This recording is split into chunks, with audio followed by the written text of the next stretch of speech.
Tom Hadley scratched another mark into the concrete wall, day 174. The brick chunk in his hand had worn smooth from all that counting, from all that remembering. But 6 months earlier, none of this had seemed possible. October evening, the kind that smells like wood smoke and dying leaves. Tom sat on his porch with coffee going cold in the chipped mug Ellen had dropped back in '98. His son Derek had just moved home.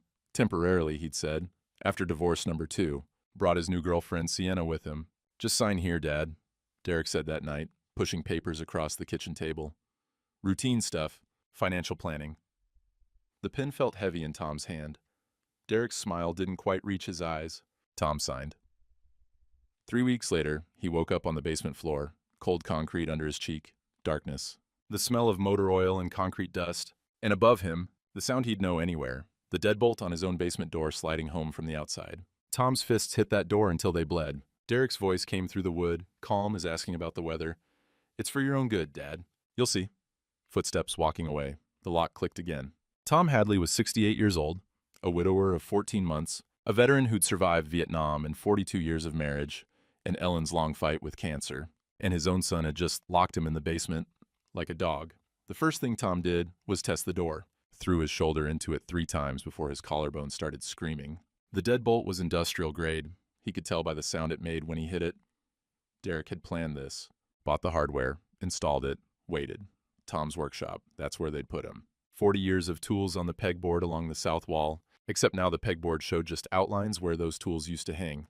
Drill gone, circular saw gone, router set gone. They'd already started selling his life piece by piece. He had a workbench, a toilet in the corner with no privacy wall, a sleeping bag wadded up near the furnace, and Ellen's photograph, still in its frame on the workbench, the only thing Derek had left him. The window well was too small.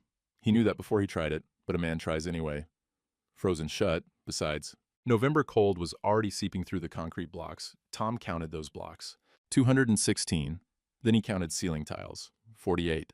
A man can count anything when he's got time and nothing else to do. Day 2, Derek came down the stairs carrying a sandwich and a bottle of water. "You ready to talk sense?" Derek stood 3 steps from the bottom, like Tom was something that might bite. "Let me out of here." Tom's voice came out hoarse. He'd been screaming most of the night. "Sign over the house to me, for safekeeping. I'll give you the guest room upstairs. You can see Maya when she visits. Watch TV. Like a normal grandpa." Derek held out papers. Same smile from the kitchen table. Same empty eyes. Tom's hand actually moved toward them. Hope was involuntary like that. Humiliating, but real. Then he saw it. The smile. Same one Derek had worn when Tom co-signed that truck loan he never paid back. Same one at both weddings. Both times swearing this time was different. "No," Tom said. "This is my house. Ellen and I built it." Derek's face went flat. "Your call, old man. Winter's coming. Gets cold down here." He left the sandwich and water on the 3rd step. Walked back up. The door closed. The lock slid home with that metal-on-metal scrape Tom was learning to hate. Tom didn't touch the food for 6 hours. Then survival beat out dignity and he ate. Day 3, Derek brought what he called a better offer. "Look, Dad." He sat on the stairs this time, casual, like they were discussing the weather. "I've got documentation. Dr. Voss diagnosed you with advanced dementia. You attacked Sienna, don't remember, but you did. You're not safe upstairs anymore." "I never met any Dr. Voss." "See, that's the problem. You don't remember. That's what dementia does." Derek showed him paperwork, medical letterhead, Tom's signature on a power of attorney. Except Tom had never signed any such thing. The signature looked traced, shaky, wrong. "So here's the deal," Derek continued. "You can make this easy or hard. Sign the house over, I'll let you have some freedom. Fight me, and you stay down here till you see reason."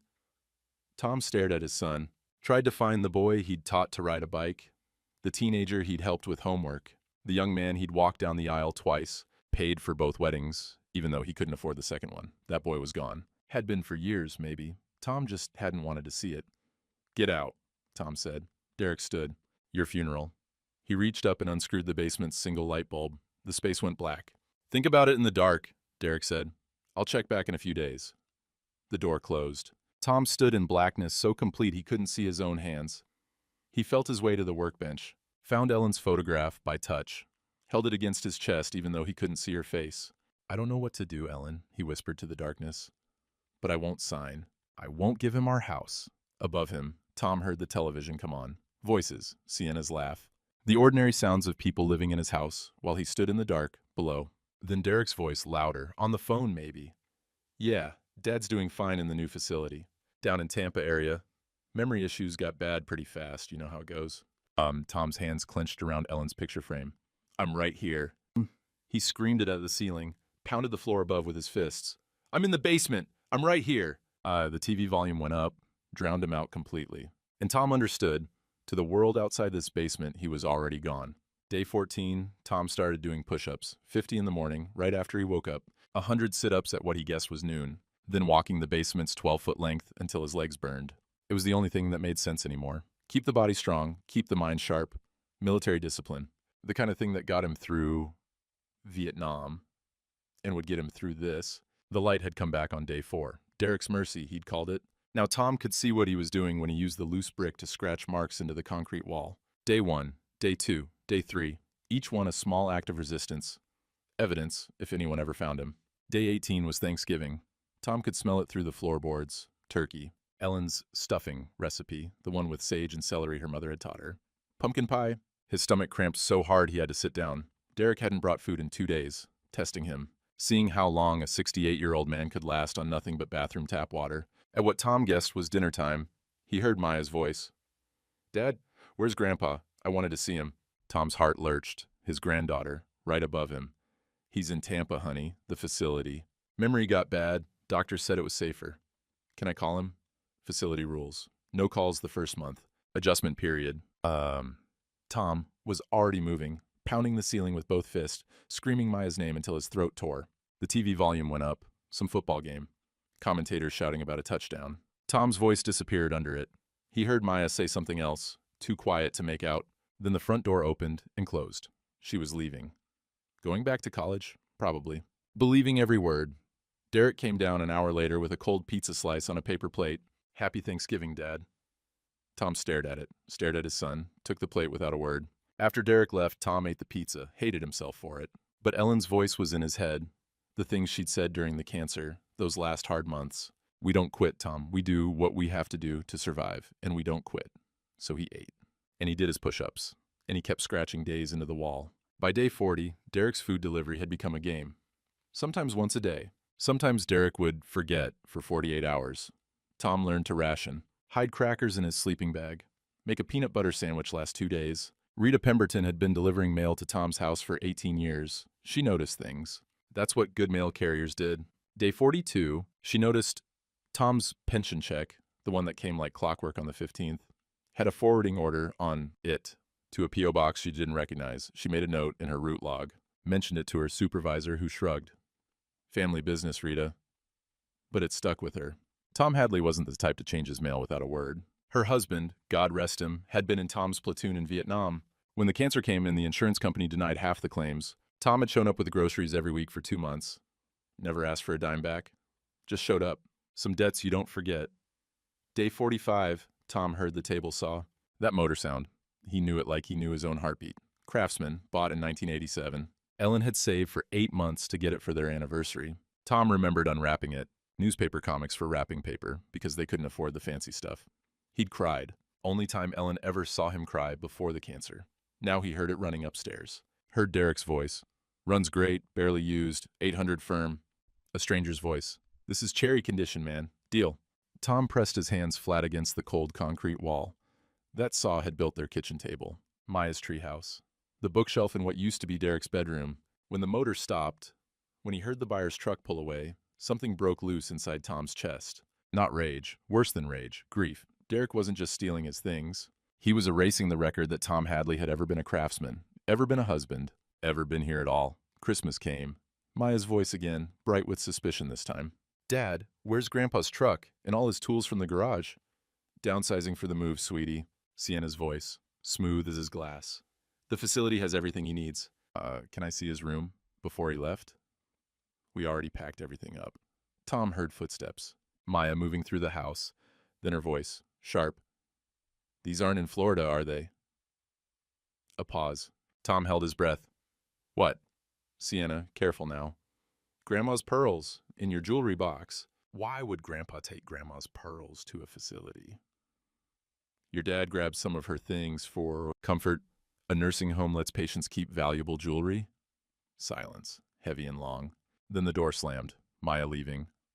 But something in her voice had changed. The questions weren't casual anymore. Tom slid down to sit against the wall. Maybe she didn't believe them. Maybe? Day 60, Tom found the paper. It had fallen through the heating vent. Trash from upstairs that missed the can. He smoothed it out under the bare bulb. Medical report. Letterhead for Dr. Patricia Voss, neurologist. Patient, Thomas Hadley. Diagnosis, advanced dementia with aggressive tendencies. Patient presents as danger to self and others. Recommend immediate supervised care. Dated October 8th. 3 weeks before Derek locked him down here. Tom stared at that signature. His signature. Except he'd never been to any neurologist. Never met any Dr. Voss. The handwriting was traced, shaky, practiced. His hands started shaking. This wasn't impulsive. Derek had planned this for weeks. Built a false medical record. Forged documents. Created a paper trail that said Tom was losing his mind. Day 67, late at night, Tom heard them through the heating vent. Derek and Sienna, drunk from the sound of it. When are we actually moving to Nevada? Sienna asked. April. May at the latest. What about him? Meaning Tom. Derek's laugh was ugly. Either he signs by then or nature takes its course. Cold enough down there? Getting there. Tom sat in the darkness, understanding. They were going to leave him here. Locked in. No food, no water. He'd die in a week, maybe less. And they'd tell everyone he'd died peacefully, in Tampa. Beach sunsets and everything. Day 85, he heard Ellen's rocking chair being moved. The scrape of wood on the floor. That chair had sat on their porch for 38 years. Ellen had rocked Derek in it when he was a baby. Sat in it every evening with her book and her sweet tea. How much? A stranger's voice. $50, solid wood, good condition. Tom pressed his forehead against the cold concrete. And for the first time since they'd locked him down here, he cried. Not for himself, for Ellen, for the disrespect of her memory. Day 90. 3 months. Tom marked it on the wall in bigger letters. Sat back and looked at what he'd created. A calendar covering 8 square feet of concrete. Dates.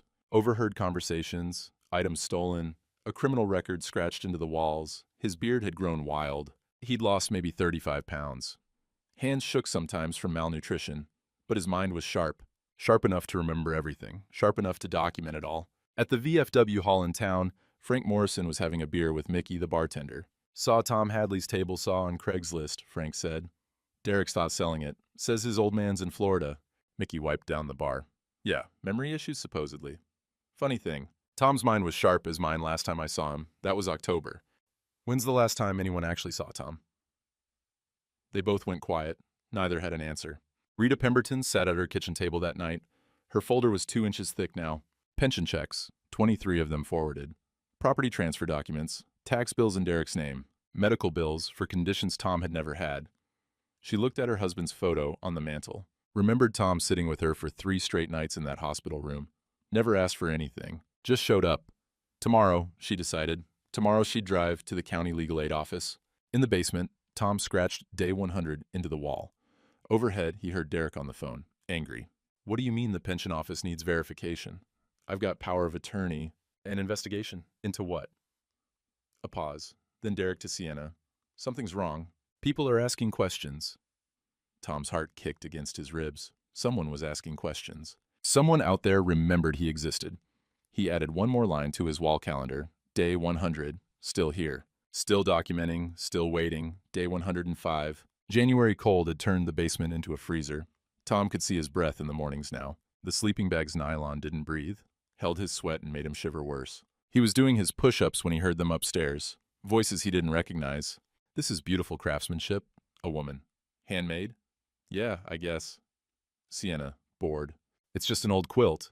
Tom stopped mid-push-up. That quilt. Ellen's wedding quilt. Her aunts had spent 2 years on it, every Sunday after church, sitting in the living room, with their needles and thread. Squares cut from wedding dresses, baby clothes, first home curtains. Generations of women's hands in that fabric. How much? The woman asked. 200. Sold?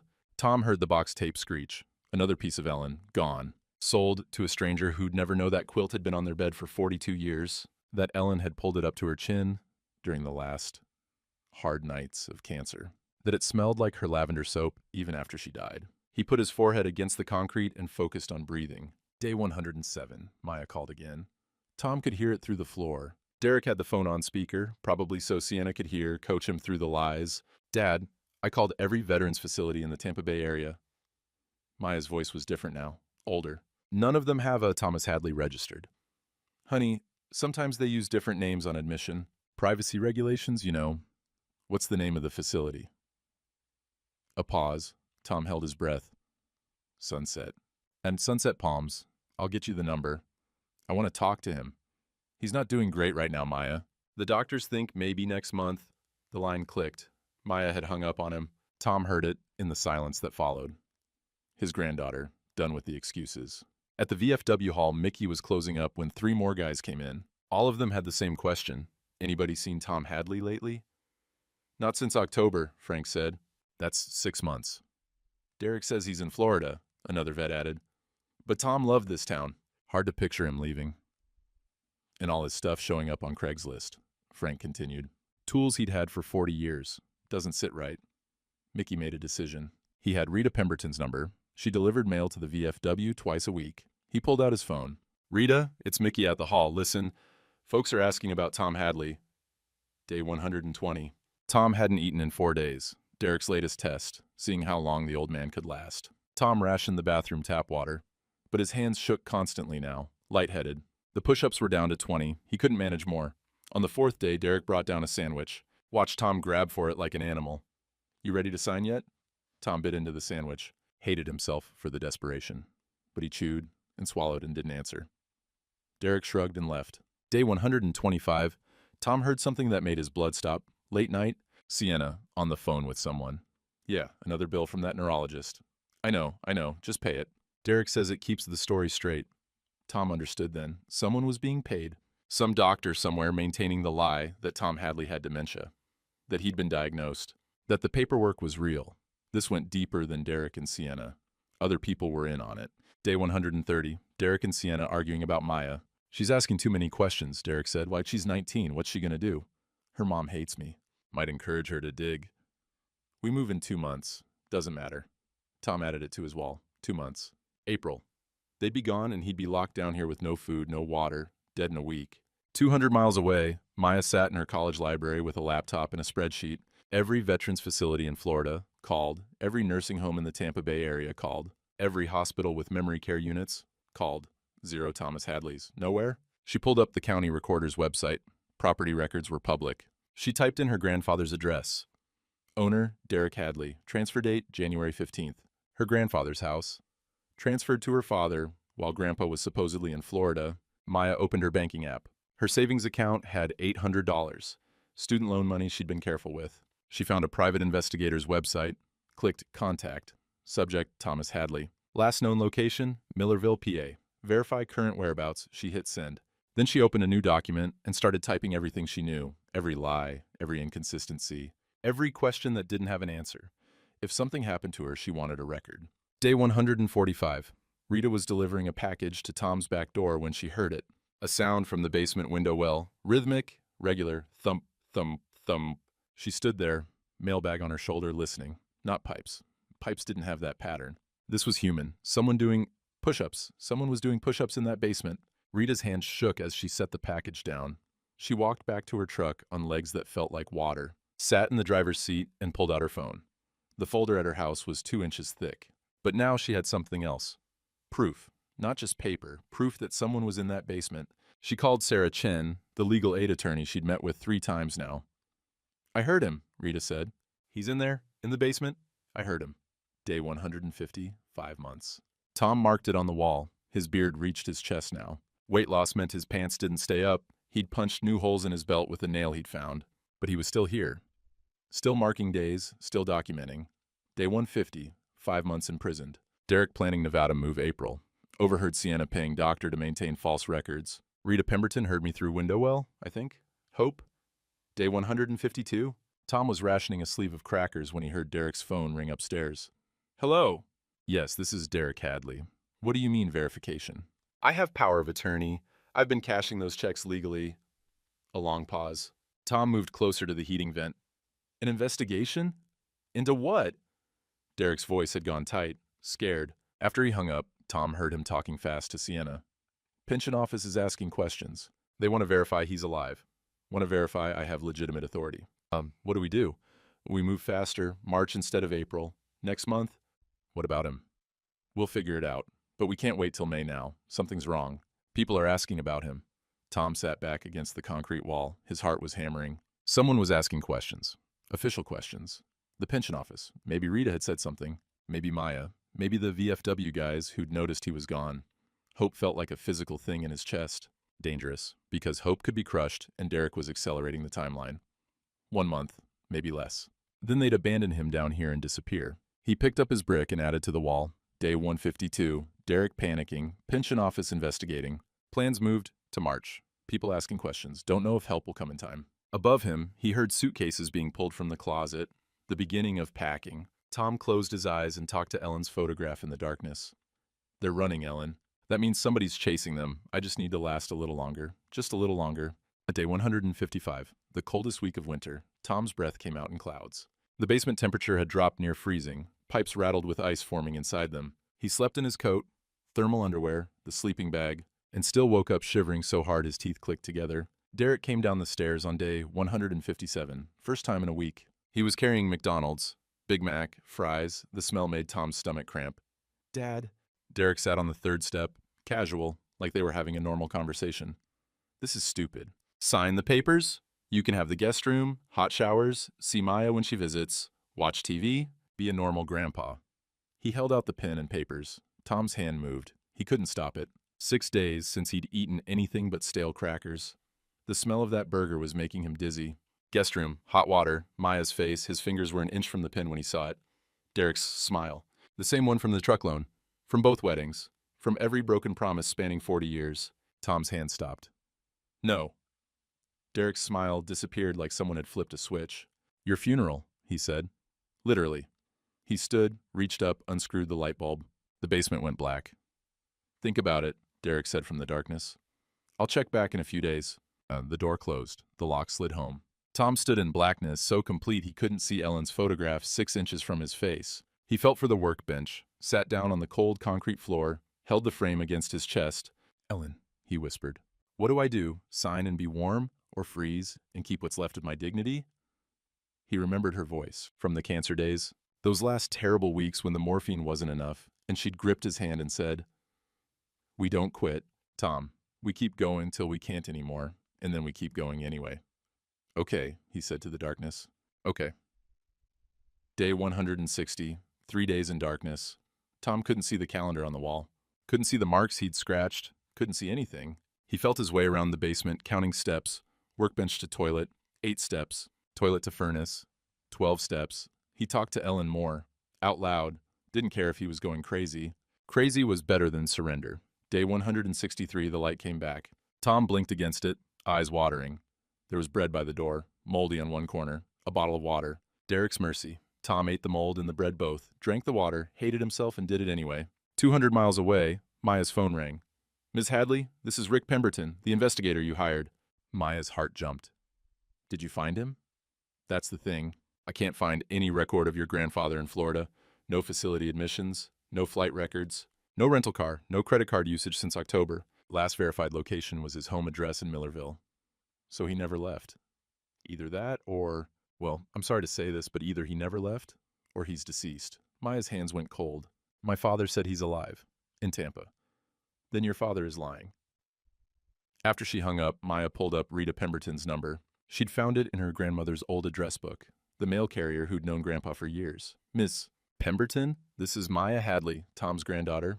I think my grandfather is still in that house. There was a long pause. Honey, Rita said quietly.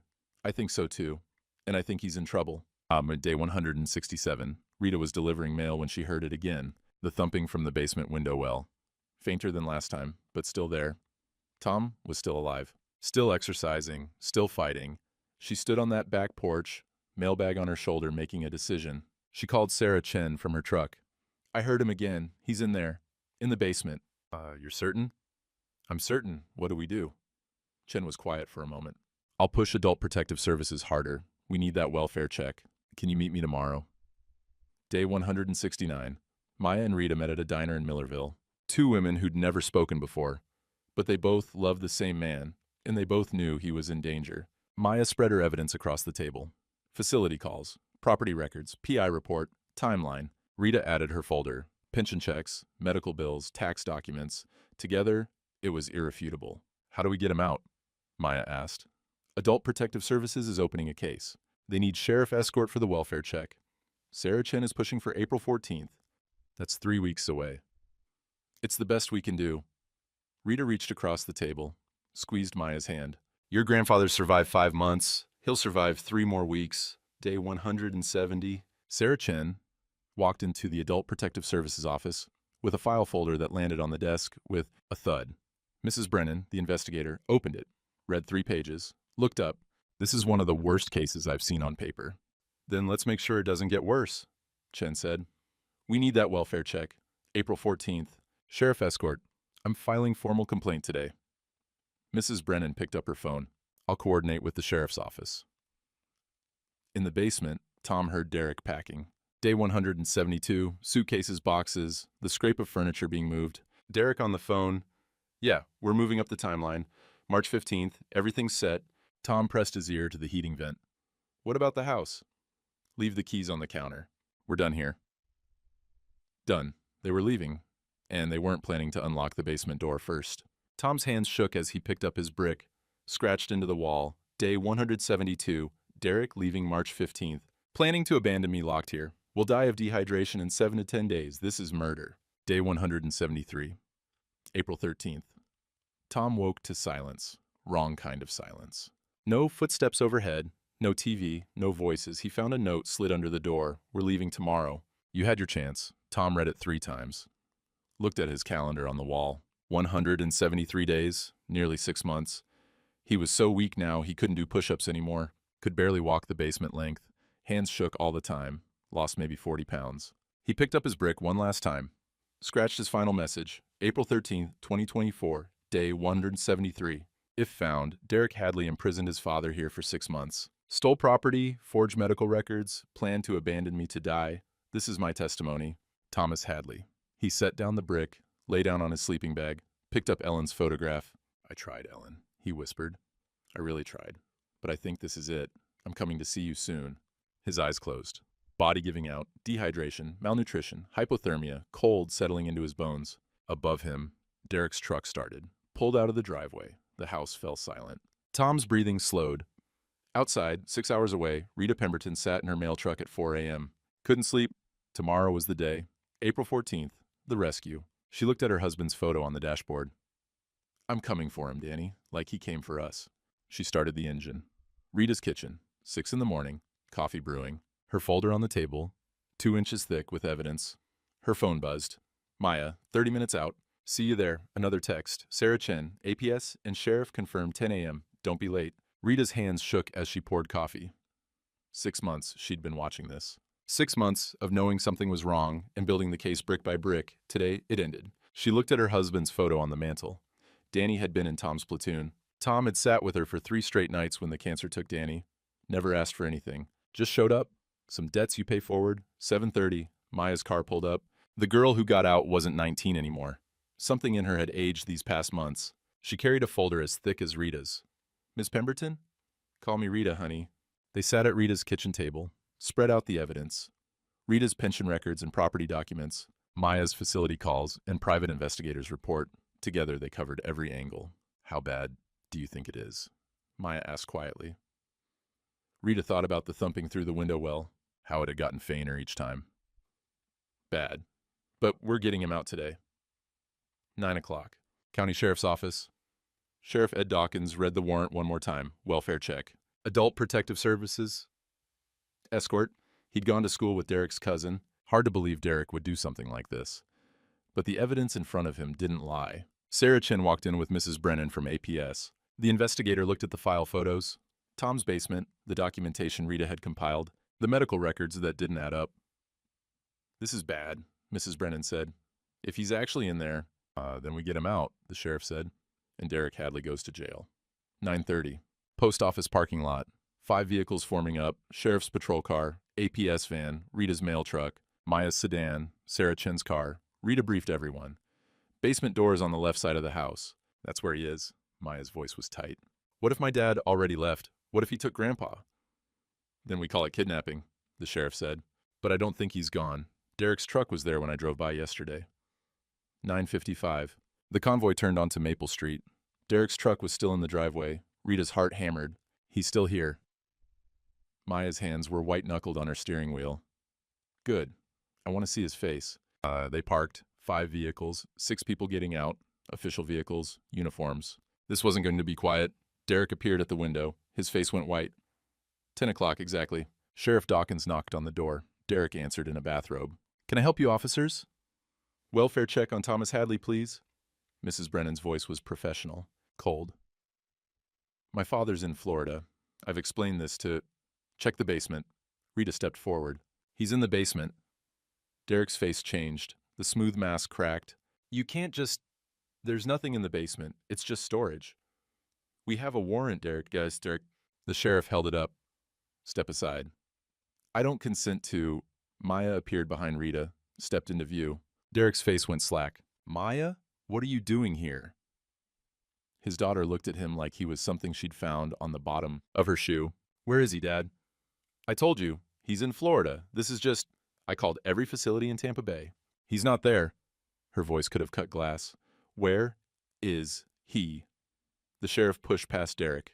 Rita pointed. Basement door. There. They crossed the living room. Derek scrambling after them. Wait, you need to... This is my house. The basement door was closed. A heavy deadbolt on the outside. Industrial grade. Key in the lock. Open it, the sheriff said. I don't have the... It's locked from the outside, Derek. Open it. I need to find the key. The sheriff nodded to his deputy. Force entry.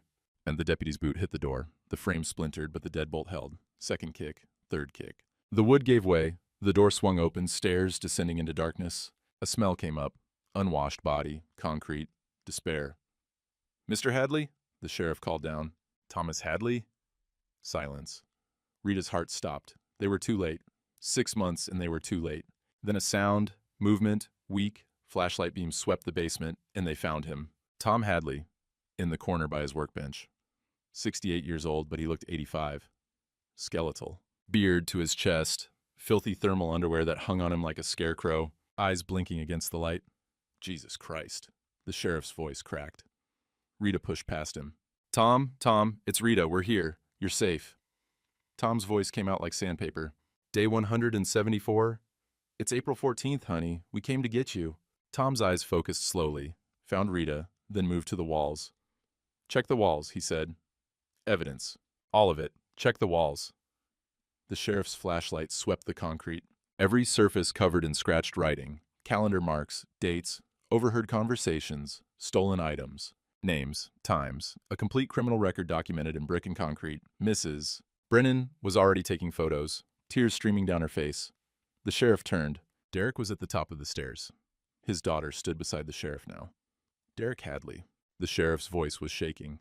You are under arrest for elder abuse, false imprisonment. He's senile. He doesn't know. Maya's voice cut through. I have 6 months of investigation that says otherwise. She held up her folder, thick as a phone book. Derek saw it, saw the property records, the facility calls. The private investigator's report, his own daughter had built the case against him. His face went gray. Cuff him, the sheriff said.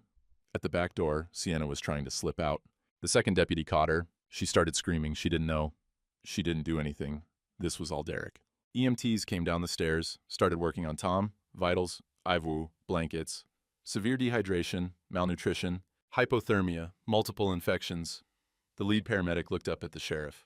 How long was he down here? 174 days, Tom said, his voice getting stronger. Check the wall. I documented everything. They loaded him onto the stretcher. Rita held one hand. Maya appeared on the other side, gripped the other.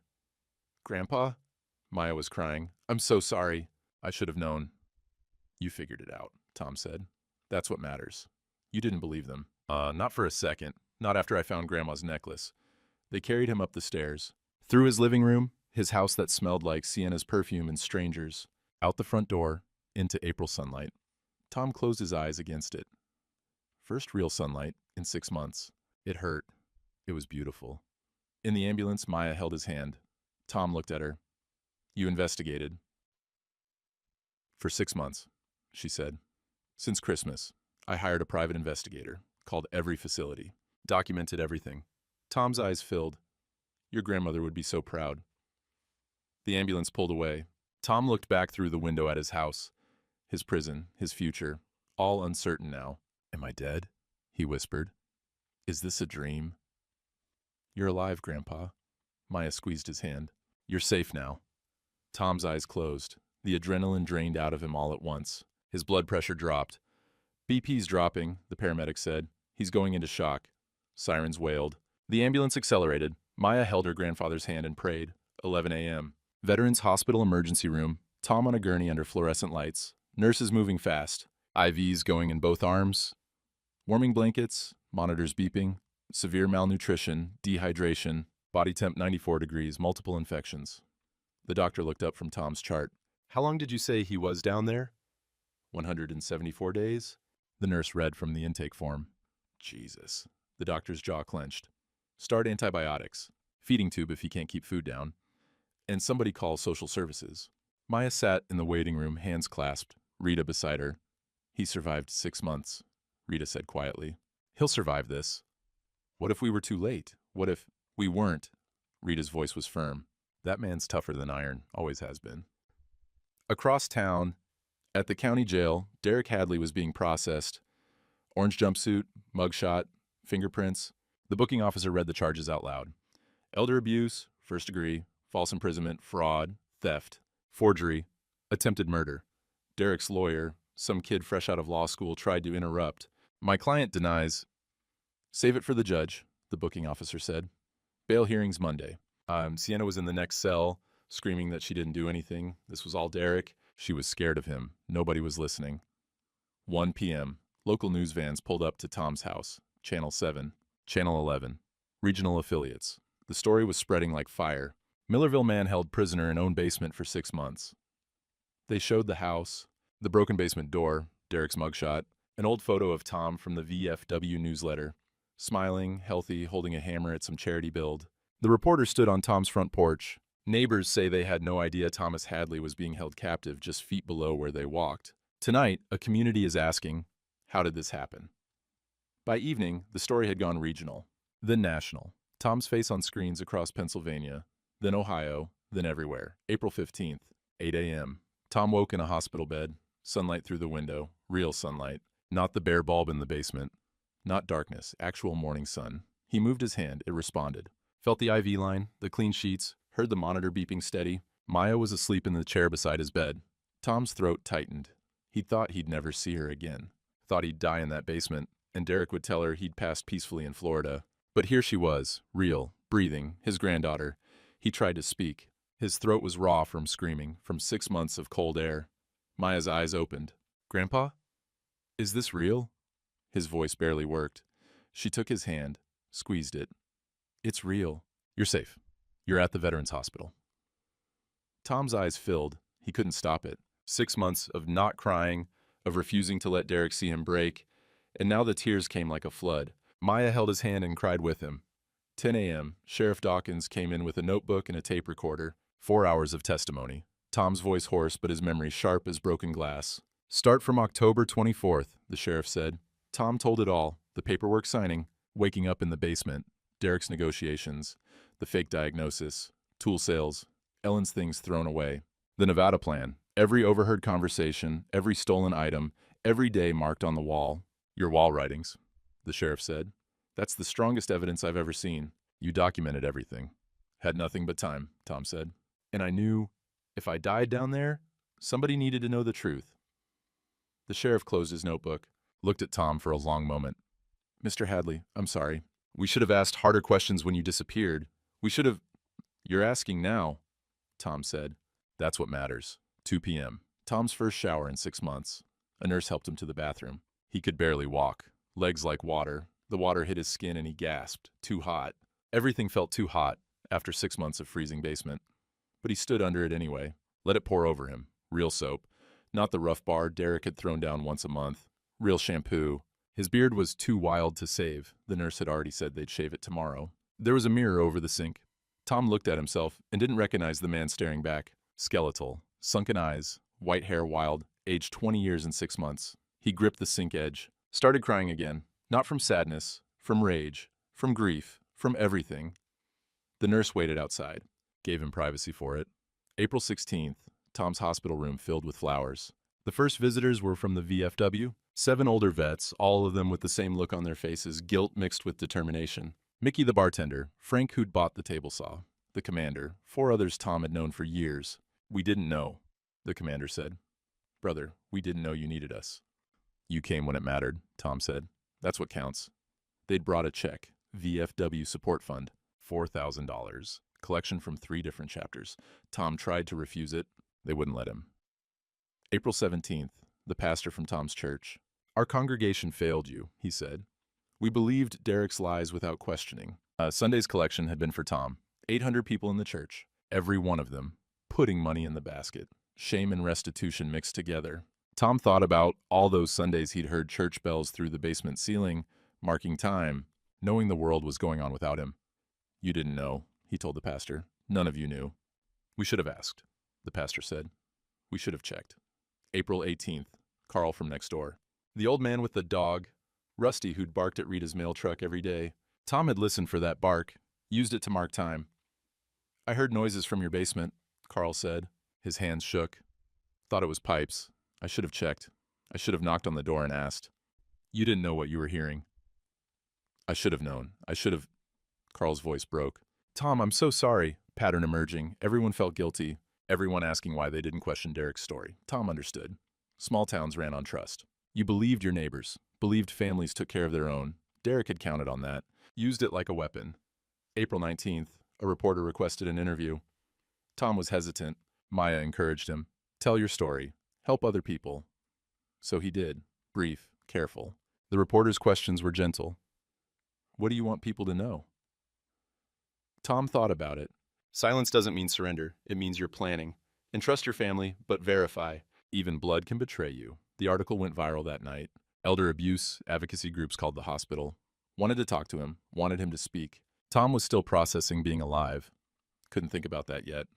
April 20th, Sarah Chin visited. "Preliminary hearing is next week," she said. "Derek's trying for bail reduction. His lawyer says first offense, community ties. What do you think?" "I think the judge will see the photos of that basement and deny bail." "But Tom, trial's set for October. 6 months away. You'll have to testify. 8 hours on the stand, maybe more." Tom looked at her. "I've been rehearsing that testimony for 174 days. I'm ready." Chin handed him a letter. "This came for you. VFW State Chapter." Tom opened it. Invitation to speak at the Memorial Day event. 300 expected attendees, media coverage, public platform, surviving elder abuse, a veteran's story. His hands shook, holding the paper. "You don't have to do this," Chen said gently. "Maybe I need to," Tom said. He looked at Ellen's photograph. Maya had brought it from the basement, cleaned the frame, set it on his bedside table. "We don't quit, Tom." "Yeah," he told Chen. "I'll do it." April 22nd, County Courthouse. Tom watched via video link from his hospital bed, too weak to attend in person.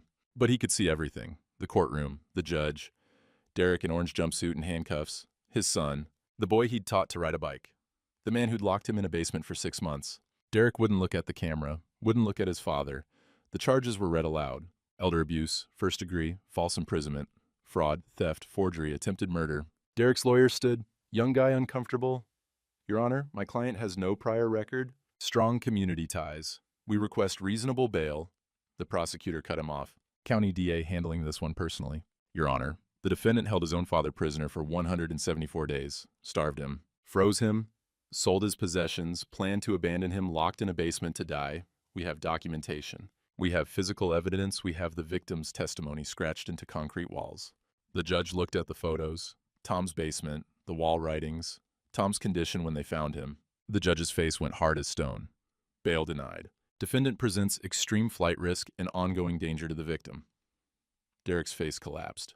Reality hitting him. He wasn't going home. Wasn't getting out. The bailiff led him away. In a separate courtroom, Sienna took a plea deal. 5 years. Agreed to testify against Derek. Her lawyer worked fast. Sienna crying, saying it was all Derek's idea. She was scared of him. She didn't know how bad it was. Tom watched that too. Felt nothing. She'd been there. She'd heard him screaming. She'd sold Ellen's things and laughed about it. She knew. Late April.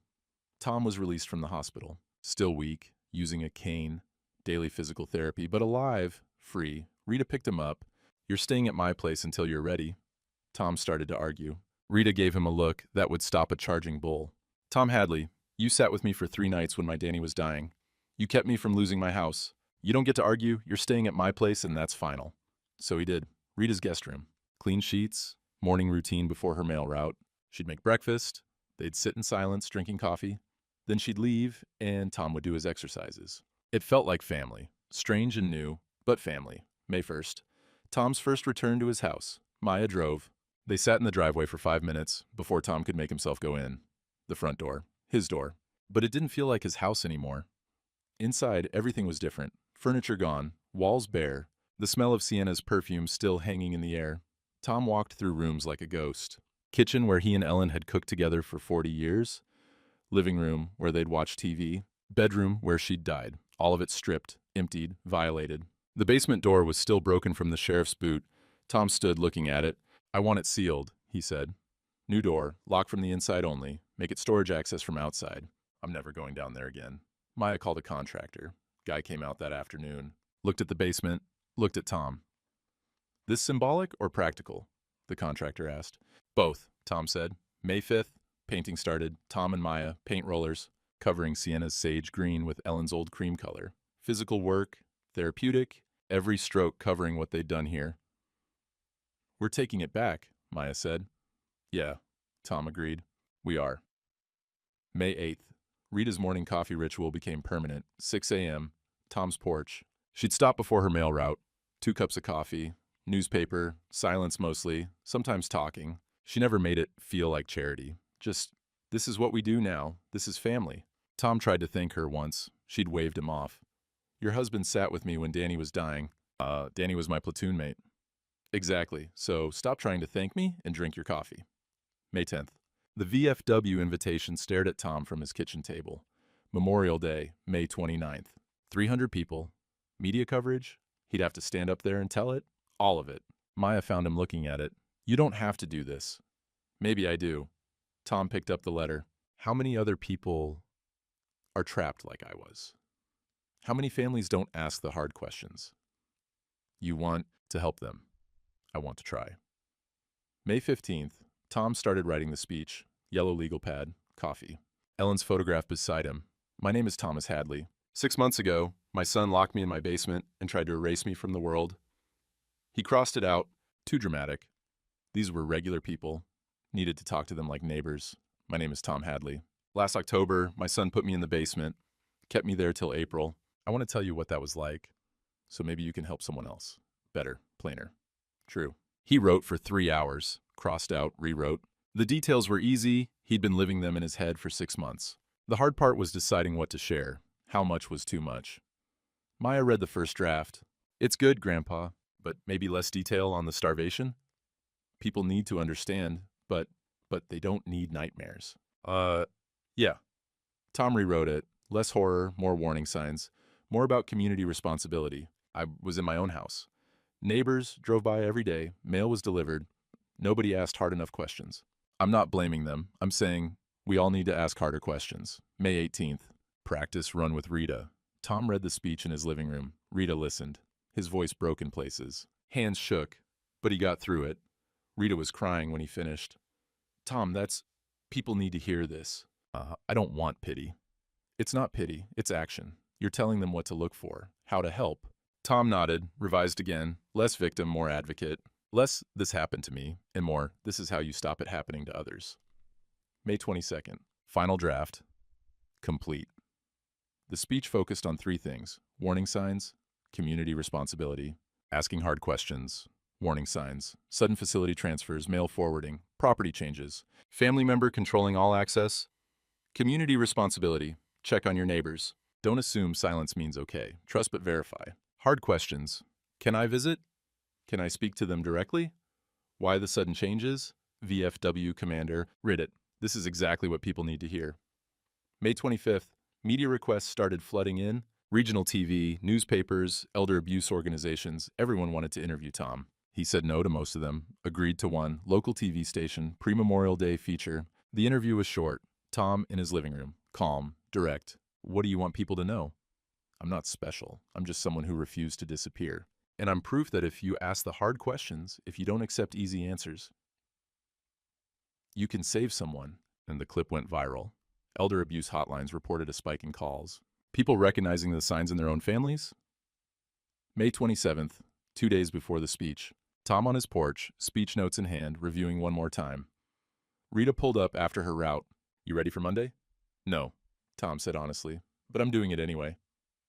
Maya arrived for the weekend. She'd taken time off from college, wanted to be there. The three of them sat on the porch. Tom's chosen family, not the family he'd had, the family he'd built from ruins. Rita raised her coffee mug. To Monday. And to Tom. Maya clinked her mug against it. To Grandpa. Toughest man I know. Tom looked at them, these two women who'd saved his life, who showed up when it mattered. To family, he said quietly. The kind that doesn't give up on you. They drank coffee and watched the sunset over Millerville. Monday morning was coming. 300 people waiting to hear his story. Tom's hand still shook when he thought about it. But Ellen's voice was in his head. We don't quit. Okay, Ellen, he whispered. Okay, I won't quit. May 29th, Memorial Day, 10 a.m. The VFW hall was packed, every folding chair filled, people standing along the walls, 300 veterans and their families, local media in the back. Tom stood backstage with Maya and Rita. His hands wouldn't stop shaking. You don't have to do this, Maya said again. Yes, I do. The VFW commander walked out, gave Tom's introduction. A veteran who served in Vietnam, served his community for 40 years, and recently survived something no American should face. Tom walked to the podium, cane in one hand, speech notes in the other, gripped the podium edges to steady himself. 300 faces looking at him. He opened his mouth. Voice came out stronger than he expected. My name is Tom Hadley. 6 months ago, my son locked me in my basement and tried to erase me from the world. You could hear people gasp, shifting in seats. This was going to be harder than they expected. Tom told them. Not all of it. They didn't need every horror, but enough. The isolation, the cold, Derek selling his tools, his wife's things, the community driving by every day, delivering mail, going to church, and nobody asking hard enough questions. I'm not blaming you, Tom said. I'm saying we all need to do better. We need to ask harder questions. Can I visit? Can I speak to them directly? Don't accept he moved to Florida without proof. Don't assume silence means everything's okay. His voice broke when he talked about Ellen's things being sold. He pushed through it. We served our country. We deserve to age with dignity. We deserve families who honor that service, not exploit it. He looked out at the crowd. Veterans, their wives, their children, all of them getting older, all of them vulnerable. Check on your neighbors. Ask the hard questions. Don't let someone else spend 6 months in hell because we were too polite to ask if everything was really okay. He finished, stepped back from the podium. The hall erupted. Standing ovation. People crying openly. It went on for 2 full minutes. Tom stood there, overwhelmed. He'd expected polite applause. This was something else. After, in the reception area, dozens of people approached. An old vet, maybe 75. My daughter's controlling all my money, won't let me see the statements. I thought it was normal. A woman, 60s. My son won't let me see my grandkids unless I sign over the house. I thought I was being stubborn. One after another, people recognizing the signs in their own lives. Tom exchanged numbers with 12 people. Sarah Chin handed out business cards for legal aid. Rita gave them the elder abuse hotline number. Call me, Tom told each one. Anytime, I understand. By evening, the local news had the story. By midnight, it had gone regional. By morning, national. Elder abuse hotlines reported a 300% spike in calls over the next week. May 30th. Tom was exhausted, but also something else. Purposeful. Like his nightmare had meaning now. Sarah Chin called. Derek's lawyer made another plea offer. 10 to 12 years, full restitution, permanent restraining order. What do you think? I think your speech rattled him. National attention means the jury won't be sympathetic. He's panicking. Tom was quiet for a moment. I want the trial. I want to face him. It'll be hard on you. I've done harder, June.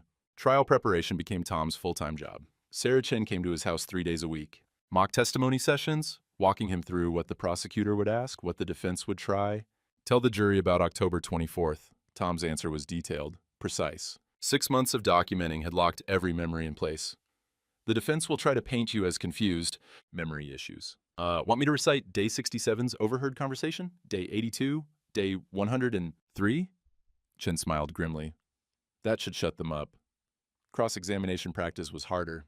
Chin played the defense attorney. You signed the power of attorney willingly, correct? I signed what I thought was financial planning, not a prison sentence. You're 68, sir.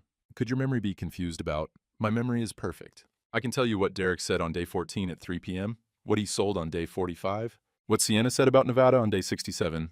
You want me to keep going? June 15th. Derek's attorney sent a message through Chen. Handwritten note from Derek. Dad, I'm sorry. I was desperate. Made terrible choices. Please. Included were family photos. Derek as a boy. Tom teaching him to fish. Both of them smiling. Emotional manipulation. Trying to make Tom remember the good times. Forget the basement. Tom looked at those photos for a long time. That boy in the pictures was gone. Had been for years. The man in county jail was a stranger who happened to share DNA. He handed the photos back to Chen. Tell his lawyer no deal. We go to trial, June 20th. Sienna's plea deal was finalized, 5 years. She'd testify against Derek. Give them everything, the planning conversations, the Nevada timeline, the doctor they'd paid off to maintain the fake diagnosis. Tom watched her allocution on the courthouse feed. Sienna, crying, saying she was scared of Derek. Didn't know how bad it was. Lies. But useful lies for the prosecution. July. Tom's house was fully restored, every room repainted, furniture replaced, some of it rebuilt by Tom himself. His hands remembered the work. Muscle memory coming back. The basement was sealed. New exterior entrance for storage access only. The interior door removed completely. Wall built over where it used to be. Tom stood looking at that wall. Smooth drywall where the door to hell used to be. Gone, Maya said beside him. Yeah. Tom touched the wall. Solid. Permanent. Never going back down there. August. Tom spoke at 3 more VFW chapters. His message was consistent. Warning signs. Community responsibility. Legal resources. The speech got tighter each time. More focused. Less about his suffering. More about preventing others. He was becoming known as the basement veteran. The title made him wince at first. Then he embraced it. If that's what it took to help people, fine. Rita's morning coffee ritual was sacred now. 6 days a week, 6 a.m., Tom's porch. On the 7th day, Tom went to Rita's and made her breakfast. They didn't talk much. Didn't need to. This was family. September. Maya went back to college for her final year, nursing degree, specializing in elder care. She'd changed her major after the rescue. Wanted to work with older people. Protect them. Because of you, she told Tom. Because of what happened. Your grandmother would be proud, Tom said. Maya visited every other weekend, called daily. The bond between them was steel now, forged in the basement, unbreakable. Tom became a state advocate, testified at the Capitol for new elder protection legislation. Tom Hadley Law, they called it. Mandatory welfare checks for sudden facility transfers. Increased penalties for financial exploitation. Better oversight for power of attorney documents. It passed in September. Tom was there when the governor signed it. If my suffering protects even one person, Tom told the press, then it was worth it. October 1st, 2 weeks before the trial. Tom sat on his porch with his trial prep notes, reviewing testimony one last time. The prosecutor estimated 8 hours on the stand, maybe more. 8 hours reliving the basement. In front of Derek, in front of strangers, in front of the world. Rita pulled up after her route, sat down beside him. You ready? As ready as I'll ever be.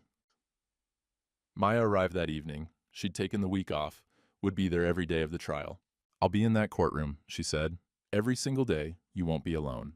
But Tom looked at these 2 women. Rita, who'd documented everything, who'd heard him through the window well and refused to let him disappear. Maya, who'd investigated for 6 months, who'd built the case against her own father. I know, he said quietly. I'm never alone anymore. The trial started October 15th. Tom was ready. October 15th.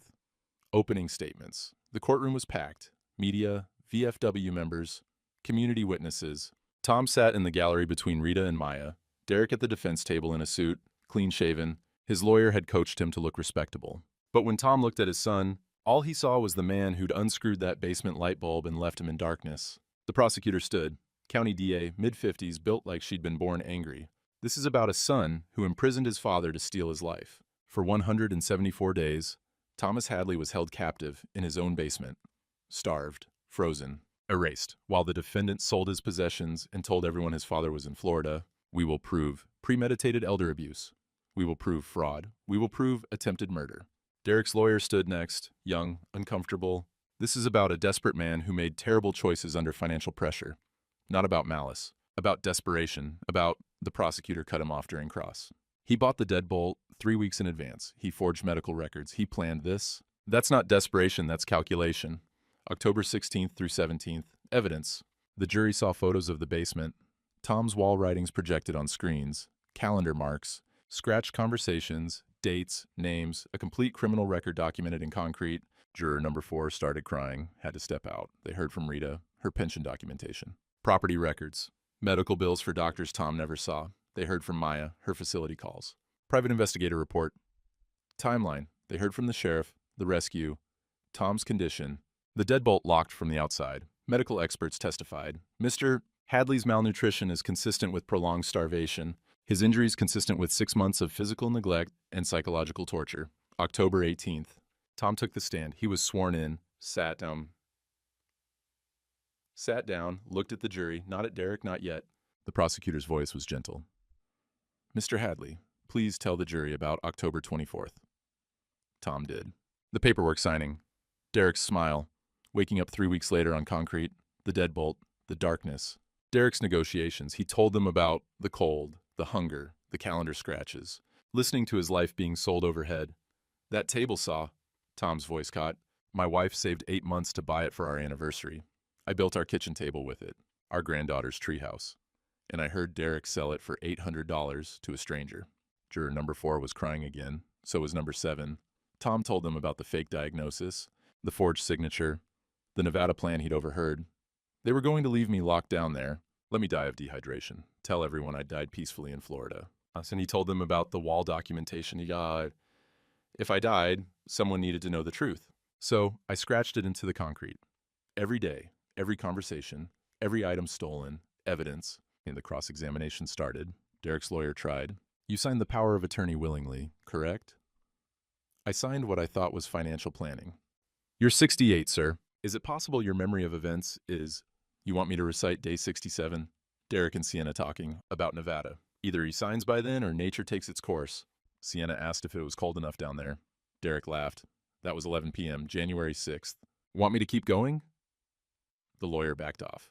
Tom's memory was too sharp, too detailed. Redirect. The prosecutor stood. Mr. Hadley, why didn't you sign the house over? Get out of that basement. Tom looked at the jury. My wife and I built that house. 42 years of our life together. Every board chosen carefully. Every nail driven by hand. I wouldn't give it to someone who valued it so little he'd imprison his own father to steal it. I'd rather die with dignity than live without it. The jury was silent. Several people crying now. October 19th, victim impact statement. The judge allowed Tom to address Derek directly. Tom stood, turned, looked at his son for the first time since the trial started. Derek's face was down, wouldn't meet his eyes. You are my son, Tom said. His voice was steady, clear. I changed your diapers, taught you to ride a bike, paid for your weddings, both of them. When you needed help, I gave it. When you asked me to trust you, I did. You turned my trust into a cage. Derek's shoulders were shaking. You sold your mother's memory for beer money. You let me freeze and starve because I wouldn't sign a paper. But you didn't break me. You taught me something important. Tom's voice got quieter. Family is who shows up when you need them. Rita showed up. Maya showed up. Strangers from the VFW showed up. You're my blood, but you're not my family anymore. The courtroom was silent except for crying. Tom turned back to the judge. That's all I have to say. He sat down. Maya gripped his hand. Derek was crying now, face in his hands, too late for that. October 25th, verdict. The jury deliberated 4 hours, came back at 6 p.m. On the count of elder abuse, first degree, guilty. False imprisonment, guilty. Fraud, guilty. Theft, guilty. Forgery, guilty. Attempted murder, guilty. Guilty on every count. Derek's face collapsed. His lawyer put a hand on his shoulder. But there was nothing to say. October 27th, sentencing. The judge had read everything, looked at every photo, studied Tom's wall writings. Mr. Hadley, the judge said, looking at Derek. In 30 years on this bench, I have never seen cruelty quite like this. You targeted the man who gave you life. You exploited his grief and loneliness. You imprisoned him in the home he built with his own hands. You attempted to erase him from existence. For money. The judge's voice was hard as iron. This court finds your actions reprehensible beyond description. 18 years in state prison. No parole eligibility for 12 years. Full restitution of $127,000. Permanent restraining order. No contact with Thomas Hadley for the rest of your natural life. The gavel came down. Derek was led away in handcuffs. Didn't look back. Tom watched him go. Felt nothing. Not satisfaction, not closure, just tired finality. On the courthouse steps, reporters surrounded Tom. How do you feel about the verdict? Justice was served. Now I get to live the life he tried to steal. Do you forgive him? Tom looked at the camera. No, but I'm done letting him take up space in my life. Ayla. Rita and Maya flanked him. They walked to Rita's truck together. Tom looked back at the courthouse once, then climbed in. Done. Finally done. November through March, new routine established. Tom back in his house. The basement permanently sealed. Morning coffee with Rita, Maya visiting weekends. VFW speaking engagements monthly. Tom's advocacy work expanding, working with state legislators on elder protection laws. The Tom Hadley law had passed. Now he was helping other states draft similar legislation. December, first Christmas free. Tom, Rita, and Maya decorating a tree in Tom's living room. Not the family he'd had, the family he'd built. Maya hung an ornament, one of Ellen's old ones, a glass angel from their first Christmas together. "Grandma would love this," she said. "She'd love you girls," Tom replied. Rita raised her coffee mug. "Tom, stop calling me a girl. I'm 62. Laughter, real laughter, precious and rare, January." Maya graduated nursing school, elder care specialty, moving back to Millerville to work at the Veterans Hospital. "Where I'm needed," she said. Tom sat in the audience at her graduation, Rita beside him, pride swelling in his chest, his granddaughter, who'd spent 6 months building the case that saved his life. Who chose a career helping people like him? February, Tom testified at the state capitol again. New legislation, increased oversight, better protections. The Tom Hadley law was being adopted by 3 more states. "How many people are you helping?" a reporter asked. "I don't know," Tom said honestly. "But if my nightmare saves even one person, that's enough." April 14th, 2025, 1-year anniversary. Tom woke in his own bed, sunlight through the window, real sunlight, free sunlight. He made coffee, walked out to his porch, same spot where this all started. October evening, Derek pushing papers across the table. "Just sign here, Dad." But everything was different now. Rita's mail truck in the driveway. She'd stayed over, family dinner the night before, Maya's car beside it. She'd driven up from Millerville after her shift, the tool belt on Tom's hip. He was building Maya a bookshelf today, first major project since the imprisonment. His hands remembered the work. Ellen's rocking chair beside his. Tom sat in it for the first time since she died, let himself rock slowly, let himself remember her without the pain of Derek's betrayal coloring everything. The screen door opened. Maya came out with 2 more cups of coffee. "Morning, Grandpa." "Morning, sweetheart." Rita followed her out. The 3 of them sat on the porch, Tom's chosen family. Watching spring green up the yard, Tom looked at the basement's sealed exterior door, his terms now. Locked from outside, storage only, never going back down there. He looked at his house, fully his again, every room repainted, every violation covered over. He looked at these 2 women, who'd saved his life, who showed up. "1 year ago," Tom said quietly, "I was dying in that basement. Today," he gestured at the morning, the coffee, the family. "Today, I'm living." Rita squeezed his shoulder. "Damn right you are." Maya smiled. "What do you want to do today?" "Build your bookshelf, have dinner together, maybe call a couple of the folks who contacted me after the speech, see how they're doing." Ordinary things, beautiful things. Tom stood, stretched, old man stiffness, earned through survival, not stolen through imprisonment. He picked up his tool belt, headed inside where his workshop waited, where creation happened instead of captivity. The screen door cricked behind him, that signature sound, but this time closing on a house full of life, full of family, full of future. Tom looked back once. Rita and Maya were laughing about something. The morning sun painting everything gold. "I'm home," Tom said quietly, to Ellen, to himself, to anyone listening. Not the home he'd had, the home he'd built from ruins. Late spring evening, 2025. 13 months after the rescue, Tom sat on his porch alone. Yellow legal pad beside him, notes for his next speech at the VFW regional conference. Not a victim anymore, an advocate. Someone who turned suffering into protection for others. The house was his again. Every room repainted, basement sealed forever. Ellen's photograph in its proper place on the mantel. He still talked to her. Not from desperation now, companionship. His tool collection was rebuilt. Not the same tools Derek had sold, but the same purpose. Creating things, building things. The neighbor's porch repair last week. Church carpentry this coming Saturday. Maya's furniture for her new apartment. Hands that had been prisoner hands were creating again. Rita's truck was in the driveway. She was inside making dinner. 6 nights a week, she'd come over, or he'd go to hers. Family routine. On Sundays, Maya drove up from Millerville, where she worked in elder care at the Veterans Hospital. The 3 of them had dinner together. Every single Sunday, no exceptions. The Tom Hadley law had spread to 7 states now. Mandatory welfare checks, better oversight, increased penalties. His testimony at state capitals was helping write legislation that would protect people he'd never meet. Tom picked up his legal pad, read what he'd written for the speech. Derek took 174 days. Could have taken everything.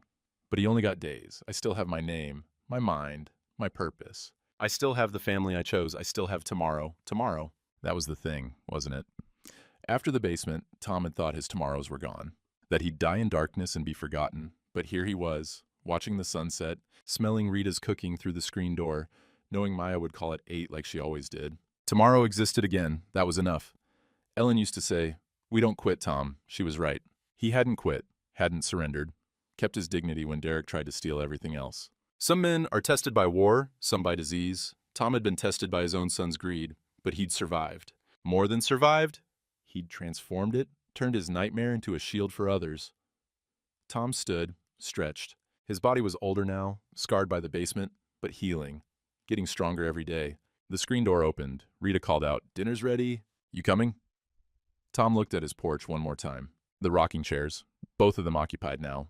Rita using Ellen's when she visited. The tool belt waiting for tomorrow's project. The sealed basement door visible around the corner, locked on his terms. He walked inside to warmth, to the smell of home cooking, to Rita setting the table for 2. "Tom Hadley," she said, hands on her hips. "I asked you to peel potatoes an hour ago. Got distracted writing. You and your speeches." But she was smiling. They sat down to eat. Rita said grace, something she'd started doing after the rescue, thanking God for second chances, for found family, for everyday miracles. Tom's phone buzzed. Maya's nightly call, right on time. "Hey, Grandpa, how was your day?" "Good, sweetheart. Working on the speech? Rita's here. Tell her I said hi. I'll be up Sunday. Want to help you with that bookshelf." "Sounds perfect." After dinner, Tom washed dishes while Rita dried. They worked in comfortable silence.